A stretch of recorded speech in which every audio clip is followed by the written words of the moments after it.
Andre, Tako, dan seterusnya keturunan. Jadi ternyata salam itu bukan sesuatu hal yang lumrahnya saja, tetapi hakikatnya sangat luar biasa. Bahkan Quran berkata, setiap kali kita keluar dari rumah, sebelum kita sampai ke kendaraan motor, mobil, langit dan tanah ini pun sebenarnya harus kita ucapkan salam. Apa itu salamnya? Ada berselanjutnya. Assalamualaikum ya warahmatullahi. Siapa yang mengingat dan membaca ini, mudah-mudahan sepanjang perjalanannya, biasa pedang. Tadi saya ke Center karena jemaah haji Sedimatan, sebentar nama kopel ini, mungkin ada yang saya sudah siap untuk berangkatkan. Saya sampaikan, setelah kita membaca Bismillahirrahmanirrahim, tawakkaltu 'ala Allah wa la haula wa la quwwata illa billahil aliyyil azim. Lebih afdal juga kita ucapkan Assalamualaikum ya Assalamualaikum. Tinggi umur yang tepat ibu nalini, letu tinggi ibu nalini. Semua ahlus yang berada di atas bumi dimanapun kita berada ketika itu, mudah-mudahan menjadi bagian keselamatan bagi kita. Assalamualaikum warahmatullahi wabarakatuh. Nah, dia menurut kita ini cidong lagi. Tentu tak kita berada di bawah. Jadi awalan ini aku menatap. Dan yang ketiga biasanya kanan menatap. Bahkan ada yang menyampaikan salam ke matahari dan bulan. Assalamualaikum ya ahli syamsi wal qamar. Orang biasa baca ini ketika cuaca dalam keadaan panas, ya, terutama jamaah. Mudah-mudahan dengan matahari yang bersinar justru mendatangkan keberkahan bagi kita, tetap kita dalam keadaan sehat. Inilah yang patut kita ucapkan. Alhamdulillah. Alhamdulillahilladzi ja'ala as-sakinata fi qulubina patutlah kita bersyukur kepada Allah Subhanahu wa Ta'ala azza wa jalla setiap kali kita melafazkan kalimat takbiratul ihram, Allah. Segala sesuatu yang ada dalam jiwa kita, raga kita, semua adalah kemahan bersama Allah Subhanahu wa Ta'ala. Jadi namo peko kayero susana jemaah-jemaah. Jangan yero permasalahan biasa dulu, atau mungkin ada bencana yang kita hadapi dan sebagainya, tetapi yang maha besar adalah Allah Subhanahu wa Ta'ala. Salawat salam senantiasa kita haturkan kepada Rasulullah Muhammad SAW. Allahumma salli ala sayyidina Muhammad wa ala ali sayyidina Muhammad. Di dalam kesempatan ini ada 5 tujuan utama yang namanya maqasid syar'iyyah. Ieu ajaran agama tak asal dengan antewe Nabi dan Rasul Allah Subhanahu wa Ta'ala. Ada di antara 5 menjadi tujuan utama, ada diistilahkan maqasid syar'iyyah. Sejak Nabiullah Adam alaihissalam, kemudian semakin disampaikan kepada umat ketika Nabiullah Ibrahim alaihissalam sampai kepada Rasulullah Muhammad SAW. Apa tujuan utama yang namanya syariat agama ini? Pertama adalah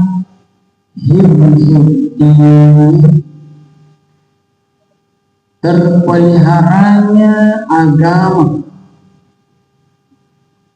Jadi iro artinya rupatawe mesti napancaji apa iro agama menatana. Iro akalenna rupatawe mesti nali apa tiruan agama Allah Ta'ala, dan seluruh aspek kehidupan manusia. Kalau agama ini menjadi pedoman hidup, nale sebagai apa tiruan, insya Allah pasti madejing, pasti madejing. Makanya dikatakan zalikal kitabul la raiba fihi hudan lil muttaqin. Al-Quran kena betul Allah Subhanahu wa Ta'ala menjadi pedoman degaga abad-abadnya, di sisi abad-abadnya.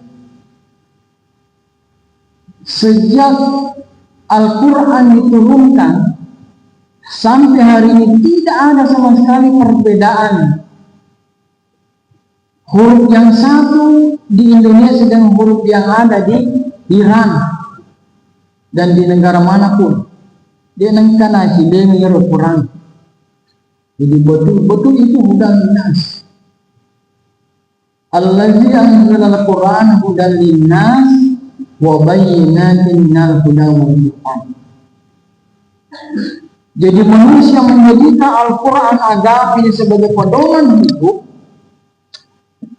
maka pasti hidupnya senantiasa dalam bimbingan Tuhan, dalam bimbingan Allah Subhanahu wa Ta'ala. Jadi agama ini mesti terpelihara dengan baik di dalam hati. Agama ini mesti terpelihara dengan baik di dalam pikiran tak. Agama ini mesti terpelihara dengan baik di dalam kehidupan baik pribadi tak, keluarga tak, masyarakat tak, bahkan bangsa, satu negara bahkan. Mesti agama menjadi pedoman. Bagaimana supaya agama ini dapat dijadikan sebagai pedoman? Nah, maka ada pelajaran-pelajaran nas yang harus betul-betul ialah sebagai pendidikan tarbiyah Tuhan. Apa itu? Qiraatul Quran. Makanya ada anak-anak sementara dalam kandungan Yero teman-teman nabi nangkan apa yang pancet surah Al-Fatihah dimana 40 dalam sehari semalam. Kalau bukan sang ibu yang baca, sang ayah yang baca. Ketika sampai kepada kalimat Iyyaka na'budu wa iyyaka nasta'in, iyyaka na'budu minimal diulangi sampai 37 kali. Dia kala matu na sumpul lima tawla tatujumi na repudian salama. Dito nga noon naman kami lulungan sa mga tingin. Karena asal ibu sang ayah ini pasti punya kaitan batin. Jadi narba sa barat torilewe, nasa bami na pasok toriolo. Mundo dari bumi na napulo support. Betul niya na. Napuro nilipid. Mesti juga disombong sampai sebelum sang ayah pergi, bacalah itu. Agar engkau pergi ke sana mencari rezeki yang halal dan berkah, dan anakmu yang ada dalam kandungan sudah punya doa di dalam. Tak bisa doa. Kemudian apa lanjutannya? Ada kalimat mengatakan ihdinas siratal mustaqim. Ihdinas siratal mustaqim. Jadi benar sekuan lala untuk mempasuki nawa, lala kira-kira lalu petunjuk sampai pada masa perkembangan nasihat. Ada amalan-amalan ini sejak 94 ya. Sejak 94 saya dengarkan amalan itu dari pendeta kita yang terima kasih di masjid. Mungkin kira masih ada teman-teman ya roh mendekati aku kadang hari ko membaca niro iman niro lihat niro al-fatihah sampai kepada kalimat Allah yang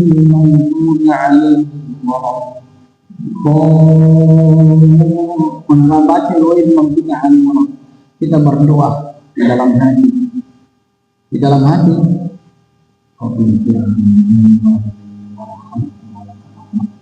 doakan orang lain itu sejak 94 di masjid Calacik.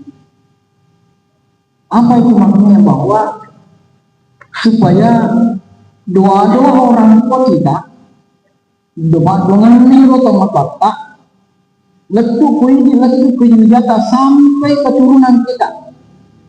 Degaga maksud. Dan semua orang yang mengatakan amin itu terangkat doa kita.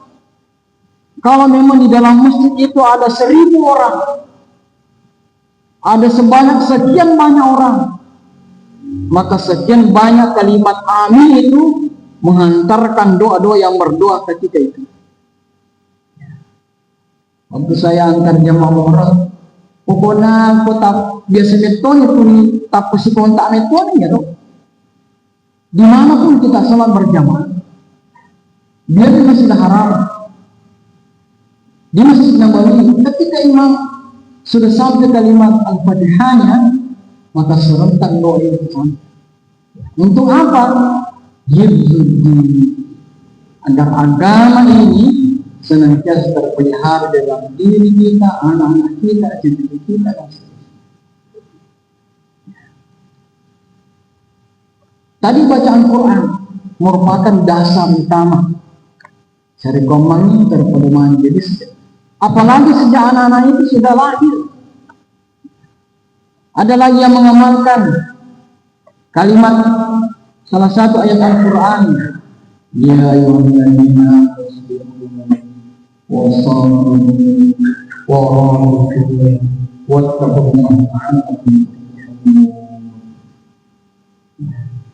saya teringat debutan Imam Harisa beliau sejak bulan kasih lalu saja dulu tahun 60-an sekitar situ. Beliau menyampaikan kepada kita, ini amalan-amalan yang kita amalkan, bacaan yang kita baca. Barallawna at-taruh, barallawna tempat usaha. Semakin banyak tempat usaha kita, ini jerat taruh-taruh, ini itu lalu di lowongan dari betul berakal.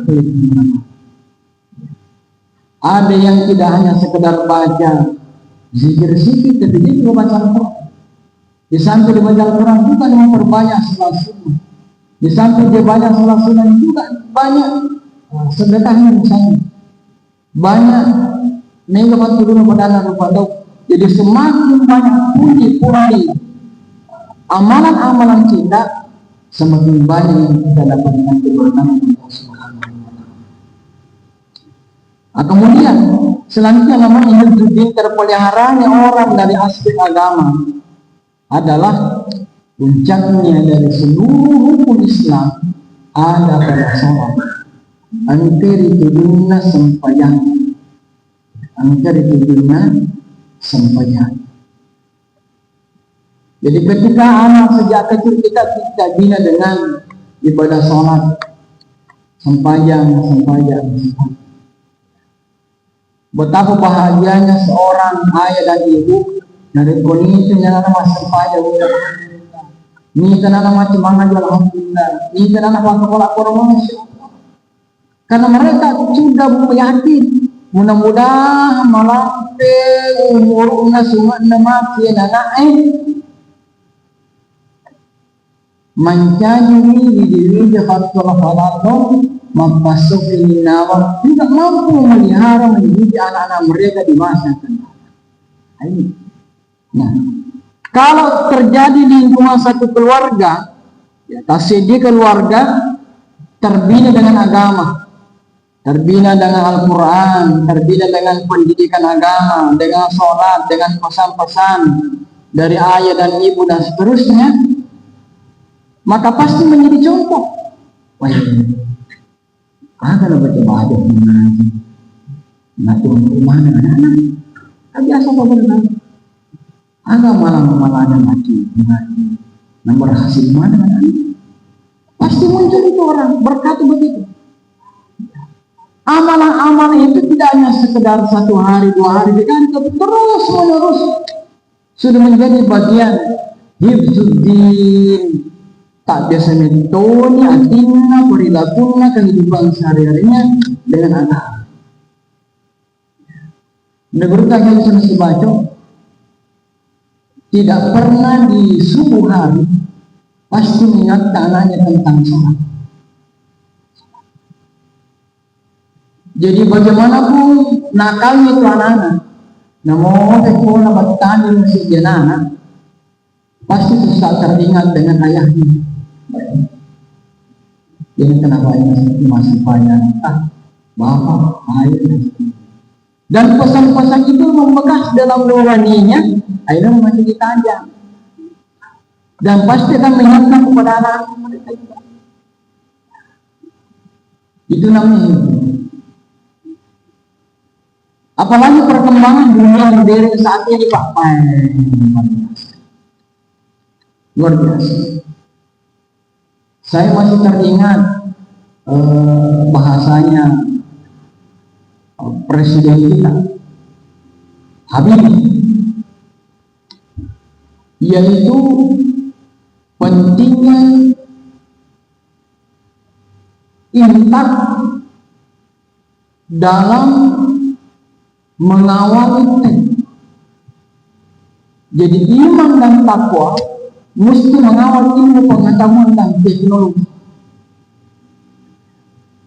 Namun kekogacan anak-anak di mana pun mereka sekolah, kalau imannya terisi di hatinya, tak biasanya tonya masih banyak, tak biasanya tonya mak baca Quran, tak biasanya tonya doang, tak biasanya tonya mapak ada dan kemampuan. Di mana pun mereka berada, seakan-akan dirinya selalu bersama dengan pesan-pesan orang tuanya.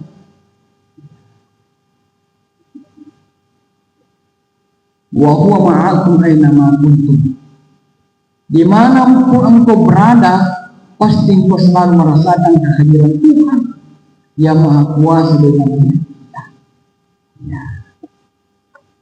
Jadi intak iman dan takwa. Iman dan takwa itu sejak kecil memang harus kita ada di kita.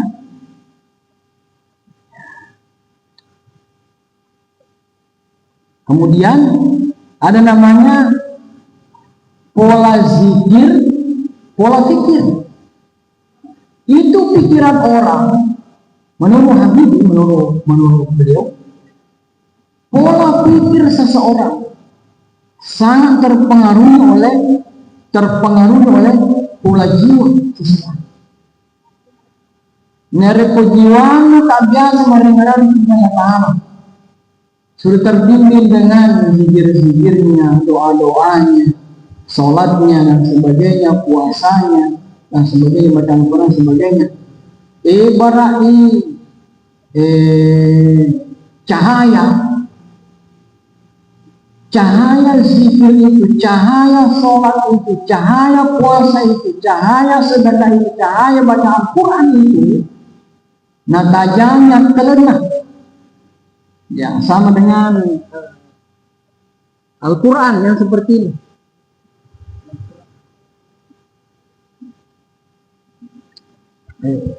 Maka dia gurta pura sihat. Apalagi yang kejenis tak. Nggak pernah buka timpa Al-Quran. Papa dalam wala kesimpulan ada kulit timpa ikajat kemana-mana. Namun silang, namun silang, tidak pun ada kulit balas. Dia nulis balas Rusia so kita ni na. Dia nulis silang pa na. Dia nulis silang pa di tengah lampa. Dia nulis silang pa telur na. Dia nulis telur sinyori na. Dia nulis sinyori timpa bawan. Ada mana na? Secara majelis taklim Masjid Nurul Darul banyak ibu-ibu yang hafal Al-Waqiah, banyak yang baca Rahman, bahkan banyak yang hafal Al-Fatih, banyak yang baca Al-Mulk, banyak yang hafal yang Suratul Kahfi. Kenapa? Alaihi benar bersahabat dengan Tuhan. Ini pasti syafaat. Dan itu menjadi sifat orang menghidupi. Jadi orang sebutkan, karena anak itu, oh ini masih orang. Nah sebantu surat guruna, dia namanya kan, surah ponceng itu apa? Dia nulis apa lagi? Apa? Nak mana? Ya lo nak aja masih bola, masih guruna seperti lo nanti apa lah? Yang nulis apa lagi? Di badan kurang berbahagia. Alat ujiannya siasa mulai baca.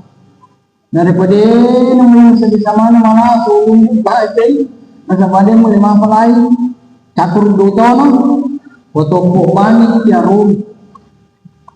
Nak melu doang teman-teman aku orang melu. Dia mengamalkan seperti itu, alhamdulillah. Dia kena jadi masuk oleh ke sekolah dan termasuk dia banyak hamalannya. Jadi dia tulis beli baju, berterbangan apa, itu aja. Sebagai bentuk kecintaan. Nah seperti beresnya profesornya Al-Quran. Nah kenapa ditimpa Al-Quran? Siapa yang boleh baca? Silang itu biaya. Itu orang malah pada orang kesinggung ada di pada kajian. Hanya tahu. Kini kota-kota timpa Quran ini bagaimana anda lihat kepada kita kesimpulan membaca Quran. Nah, kalau itu tak ingat dia timpa jodoh padi. Tiba kakak jodoh itu ina bertahan.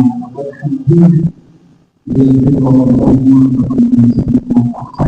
ada tempat kita maafkan minta.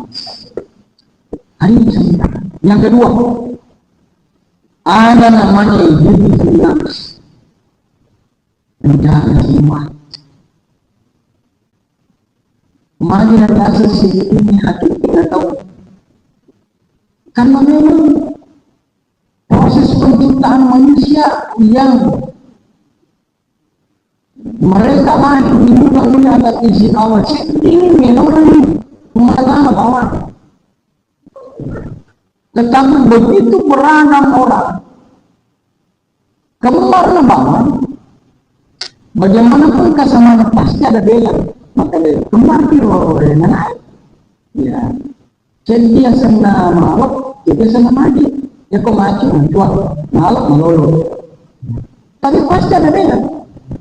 Tetapi pada hakikatnya, ketika dia mengingat Allah, bagi yang mereka ingat hanya Allah Subhanahu wa Ta'ala, orang bermiliar dengan manusia, ketika mengingat pasti hanya satu Allah Subhanahu wa Ta'ala. Oleh karena itu, manusia harus saling